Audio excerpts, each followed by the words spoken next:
vous retourne la question. Est-ce que vos comportements que vous avez eus depuis Adam et Ève, où je n'ai cessé d'envoyer les prophètes, les messagers pour vous parler, vous êtes tout le temps dans les mosquées, dans les églises. Vous-même, vous ne pouvez même pas compter le nombre d'églises et de mosquées dans ce monde. Mais qu'avez-vous fait de ça?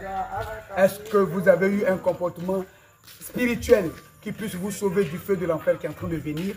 C'est à cette question qu'il s'agit, conformément à mon jugement. Par amour, pour ne pas que je sois seul, pour vous voir comme ça. Et pour vous voir comme ça, je n'ai pas voulu que vous agissiez en imbécile, en drogué, en tueur, mais en saint. Est-ce que vous m'avez écouté? J'ai dit si les prophètes vous parlent, les messagers, les prêtres, les pasteurs ils vous parlent, qu'ils n'appliquent pas ma parole, le salut étant personnel, cherchez-moi. Shalom, peuple de Dieu, je suis le révérend Guémélie Gracier. Je prends la parole pour faire une analyse de ce que nous vivons en ce moment dans la Côte d'Ivoire concernant les manifestations des choses de Dieu. Je suis venu plusieurs fois attirer l'attention des Ivoiriens à la repentance. Depuis 2020, nous avons appelé le peuple ivoirien à la repentance. Et hier, nous sommes tombés sur une vidéo de quelqu'un qui a été présenté comme un fou, qui annonçait des choses mystérieuses, des choses étranges. Cher peuple de Côte d'Ivoire, toute prophétie est précédée par des signes. Dans l'une des vidéos que j'avais faites, j'ai dit que le jugement d'un roi n'est pas le même que le jugement d'une personne ordinaire. Le jugement d'une nation n'est pas le jugement d'une personne ordinaire. Alors Dieu prend toutes ses précautions afin que personne ne dise qu'il n'a pas été avec. Alors nous avons vu comment Dieu est descendu lui-même à travers 3 personnes pour aller voir ce qui se passait à Sodome avant de détruire Sodome. Ces signes-là sont là. Ce monsieur que vous tenez pour fou, nous tous, nous avons senti qu'il ne parlait pas par lui-même, il ne parlait pas à la chair, mais parlait à notre âme. Il parlait à notre esprit. Dieu est venu nous confondre. Dieu est venu confondre ce peuple. Il est venu confondre tout un chacun de nous. Les serviteurs qui ont reçu le message, mais qui ne l'ont pas prêché. Les serviteurs qui ont reçu le message, qui n'ont pas averti le corps du Christ, qui n'ont pas averti le peuple. Dieu devait détruire Ninive. Il a envoyé un serviteur de Dieu du nom de Jonas. La Bible dit, comment se repentiront-ils si personne ne prêche l'évangile? Comment croiront-ils si personne ne prêche l'évangile? Sachant que ceux qui croiront, c'est eux qui seront sauvés. J'ai attiré votre attention. Nous ne sommes plus à une affaire de non, c'est moi plus que l'autre, c'est moi plus que l'autre. Non. L'imminence du danger fait que Dieu descend lui-même, s'emparer de la chair d'une personne que vous pouvez mépriser. Parce qu'il est en train de vous dire que vous avez méprisé ces prophètes. Vous avez méprisé les avertissements. Et comme vous tuez les prophètes, et comme vous emprisonnez les prophètes, il a pris l'apparence, l'aspect d'une personne qu'on va juger de fou. Dieu a pris l'apparence d'une personne qu'on va juger d'instable mentalement. Parce qu'ainsi, vous ne pourrez pas le mettre à prison. Vous ne pourrez pas l'enfermer.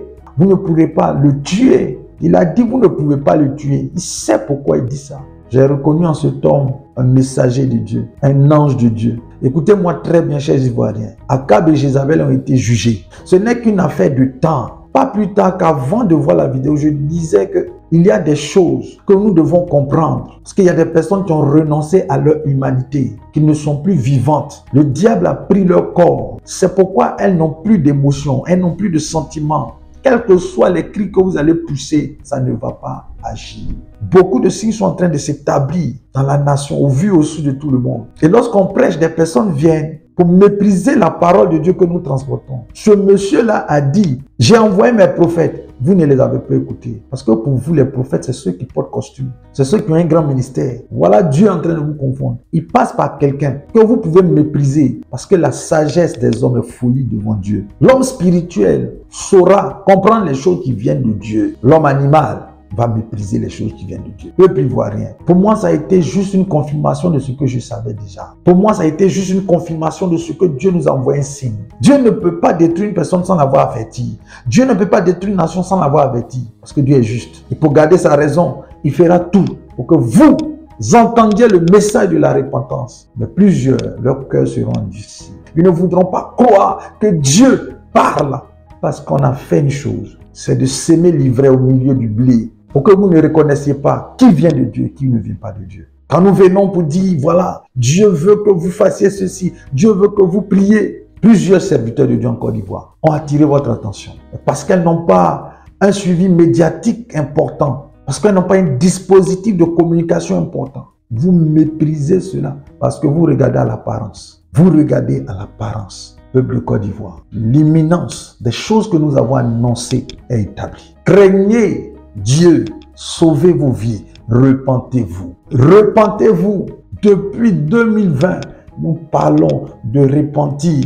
Des personnes viennent dans les commentaires nous injurier juste parce que nous transportons le message de Jésus. La Bible est formelle. Le fou, ce n'est pas celui qui traîne dans les rues sales. Le fou, c'est celui qui n'a pas l'intelligence de comprendre les choses qui viennent. C'est celui que Dieu appelle fou. Tous sont devenus belliqueux, injurieux, moqueurs, fanfarons. Reconnaissez votre misère et repentez-vous. Repentez-vous. J'ai annoncé depuis les années antérieures que c'est par le feu que Dieu va activer sa vengeance sur cette nation. Par le feu.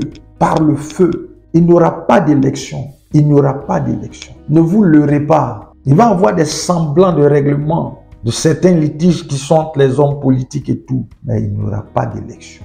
Est-ce que vous comprenez ce que Dieu vous dit? Peuple ivoirien, ne vous croyez pas trop important. Dieu peut susciter des pierres, des personnes qui vont parler pour lui. Dieu peut susciter des animaux qui vont parler pour lui. Dieu peut susciter n'importe quoi pour parler pour lui. Il est tout puissant. Je m'adresse aux populations de Côte d'Ivoire, gens du Nord, ne vous laissez plus manipuler. Gens du Sud, ne vous laissez plus manipuler. Gens de l'Est, ne vous laissez plus manipuler. Gens de l'Ouest, gens du Centre, ne vous laissez plus manipuler. Lorsque la vengeance de l'Éternel va éclater sur cette nation, il ne regardera pas à ta situation géographique. Je veux dire une chose aux membres du corps du Christ. Faites votre travail.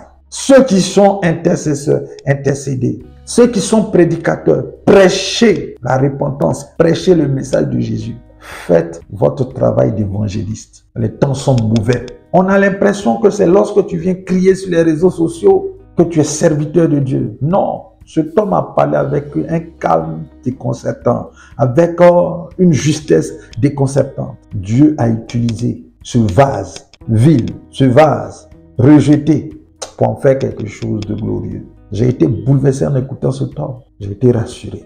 Je dis, je ne suis pas en train de mentir au corps du Christ. Je ne suis pas en train de mentir au peuple ivoirien. Tout ce que j'ai annoncé, tout ce que Dieu a mis dans ma bouche pour le peuple ivoirien était vrai. Comprenez-le. Dieu aime certes la Côte d'Ivoire. Mais pour que la Côte d'Ivoire puisse atteindre l'objectif que Dieu lui a fixé, Dieu est capable de détruire les 3/4 de la Côte d'Ivoire pour repartir avec une petite semence. Et je vous ai parlé d'épuration. Je vous ai parlé de purification.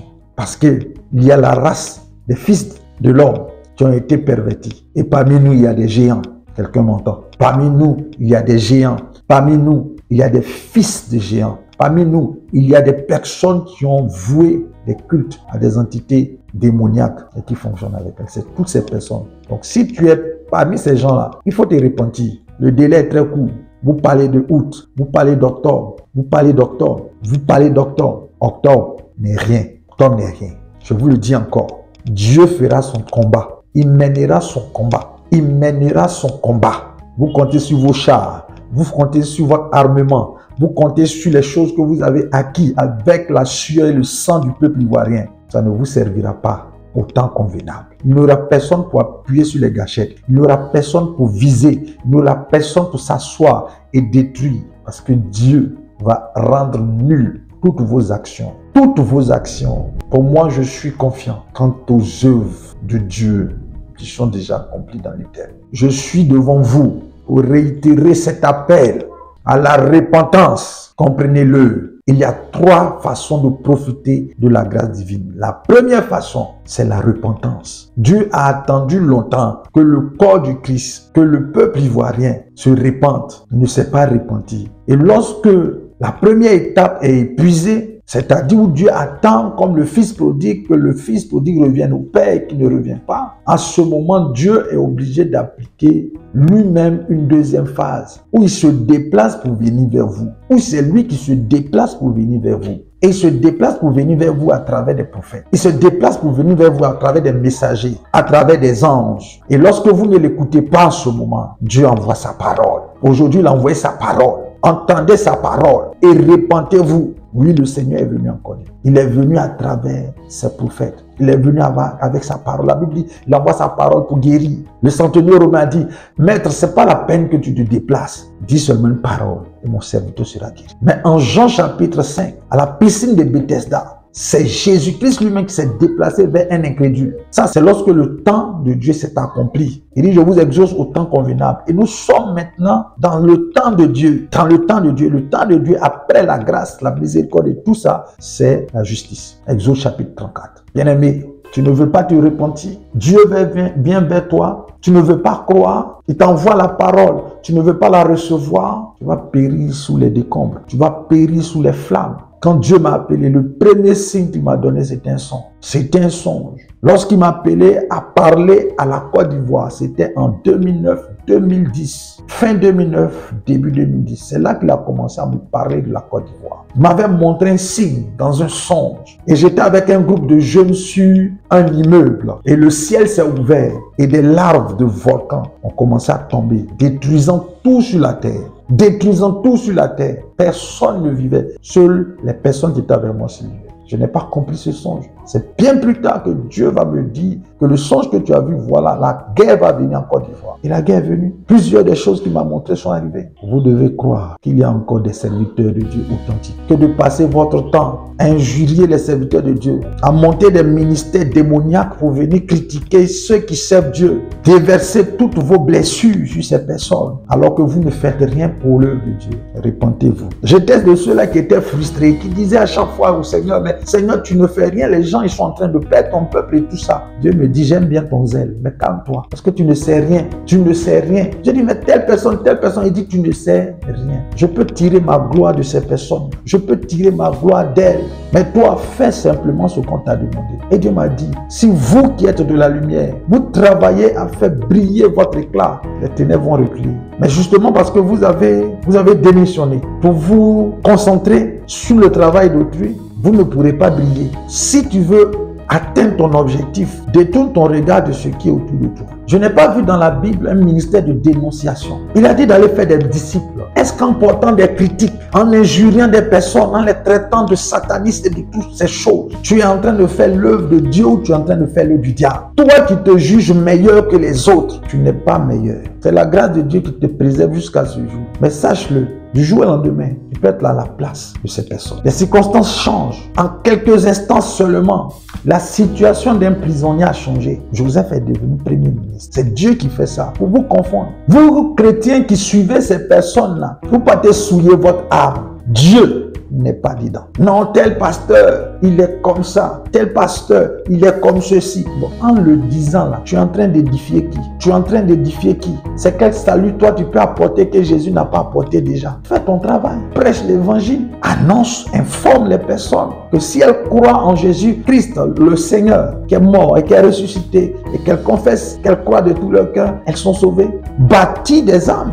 Bâtir des personnes qui vont devenir des êtres spirituels, qui vont pouvoir elles-mêmes identifier. Sachez-le, par vos paroles, vous pouvez être condamné. Par vos paroles, vous pouvez être justifié. Serviteur de Dieu, servant de Dieu, enfant de Dieu, revenons à notre mission. Revenons à notre fonction d'être des lumières. Des lumières, éclairons le monde. Éclaire dans ton couloir. Sois brillant dans ton couloir de destinée. Dieu n'a que fait de tes calomnies. Dieu n'a que fait de tes accusations. Celui qui accuse porte un nom, l'accusateur. Apocalypse chapitre 12. Celui qui accuse nos frères. C'est toi. C'est toi. Répands-toi. Toi qui as acclamé lorsqu'on a critiqué un serviteur de Dieu. Non, il était loin avant, maintenant il ne l'est plus. Et frère, c'est Dieu qui juge. C'est Dieu qui juge. Quand la Bible dit l'homme spirituel juge de tout mais n'est jugé par personne, ça parle du discernement. Ça ne parle pas du jugement. Soyez intelligents. Il juge de tout. Ça veut dire qu'il discerne. Le mot juger ici, c'est discerner. Je vois des personnes sur les réseaux sociaux qui ont fait de ça leur ministre. Et chaque jour, ils doivent raconter des potins sur les personnes. Ils doivent raconter des méchancetés sur des personnes. Et des églises, des personnes qui disent être nées de nouveau, s'en vont. C'est elle qui commente. Oui, moi-même, j'ai vu ce signe-là dans son église. Moi-même, j'ai vu cela. Et Dieu va vous juger. Dieu va vous juger. Arrêtez de faire l'œuvre du diable. Le diable vous distrait. Le monde est en train de finir. Le temps chronos est en train de partir. Tu es en train de perdre le temps. Tu es en train de gaspiller le temps qui te reste. Écoute, si tu meurs dans ça aujourd'hui, tu iras en enfer. Tu iras en enfer. Tu iras en enfer. Dieu s'en fout de si tu es catholique ou de si tu es évangélique ou bien si tu es protestant, tu es baptiste, tu es tant. Ça, ce sont des stickers. Ce sont des stickers. Mon frère, ma soeur, je viens te parler de la part du Seigneur. Entends ma voix. Entends la voix de Dieu au travers de ma simple personne. Personne n'est parfait. Mais nous parfaisons dans le Seigneur Jésus-Christ. Comprenez cela. Non. Moi, je suis juste. Moi, je suis bon. Mais l'autre n'est pas bon. Regarde. La Bible parle du pharisien avec le collecteur d'impôts. Ils sont tous deux entrés dans le temple et puis ils priaient en eux-mêmes. Et voici ce que vous faites. Chaque fois que vous rencontrez quelqu'un qui sait Dieu, votre cœur se serre. Quelqu'un que Dieu est en train de lever dans son ministère, votre cœur se serre. C'est la semence du diable. C'est ce qui a tué Judas. Parce qu'on parlait de Jésus, parce qu'on honorait Jésus. Judas a eu un perçu et il est parti vendre le Seigneur de gloire. Cet esprit de compétition, utilise-le pour compétir contre le monde, pas contre ton frère, pas contre ton frère. Ne sois pas Caïn, ne sois pas les fils de Jacob qui ont vendu le frère. Les enjeux sont tellement grands que ça te dépasse. Qui est ton modèle? Qui est ton modèle? Le mien, c'est le seul, Jésus-Christ. Il dit, soyez parfaits en amour. Parfaits en amour. L'amour est le lien de la perfection. Avant de quitter le monde, Jésus a mis le comble à son amour. Il savait que Judas était celui qui allait le trahir. Mais c'est dépouillé. Et puis il a lavé les pieds de Judas. L'homme Adam n'a pas pu être à l'image et selon la ressemblance de Dieu. Il a juste été l'image de Dieu, mais pas sa ressemblance. Parce que l'image, tous ceux qui sont esprits sont à l'image de Dieu, mais ne sont pas à la ressemblance de Dieu. Dieu est le Père des esprits. Donc nous sommes tous des esprits à l'image de Dieu. Mais la ressemblance de Dieu vient avec l'amour, le fruit du Saint-Esprit, l'amour. Et cela, c'est après un cheminement. Ne regarde pas sur tes dons, penser que tu plais à Dieu. Tu sais l'intérêt, mais tu ne plais pas à Dieu forcément. Parce que tu peux servir. Moi, j'ai servi et je sais encore dans la puissance. Mais au départ, j'ai servi dans la puissance en n'ayant pas l'amour. Et je sais où ça m'a conduit. Je vois beaucoup de serviteurs, de jeunes serviteurs qui sont en train de mourir spirituellement. Parce qu'ils n'ont pas de modèle. Parce qu'ils n'ont pas aussi de père. Puisque les pères même ont démissionné. Mais écoutez, Dieu est le seul père. Attachez-vous à Jésus-Christ. Attachez-vous à Jésus-Christ. Gens de ma génération, attachez-vous à Jésus-Christ. Honorez vos pères. Si vous en avez, si vous n'en avez pas, priez Dieu. Il vous orientera avec quelqu'un qui va vous donner des conseils. Mon message pour vous ce matin, repentez-vous, que Dieu vous bénisse. Que Dieu vous bénisse. Enfants, adolescents, adultes, vieillards, vous tous qui résidez sur la terre de Côte d'Ivoire, fléchissez genoux dès aujourd'hui. Partagez cette vidéo, que tout le peuple se repente. J'ai dit que Dieu va endurcir des cœurs. Ces personnes ne vont pas se repentir, c'est pas un problème. Parce que Dieu va épurer cette nation. Et par le feu, et par le feu, et par le feu, demeurer sous la couverture du Très-Haut. Très bientôt.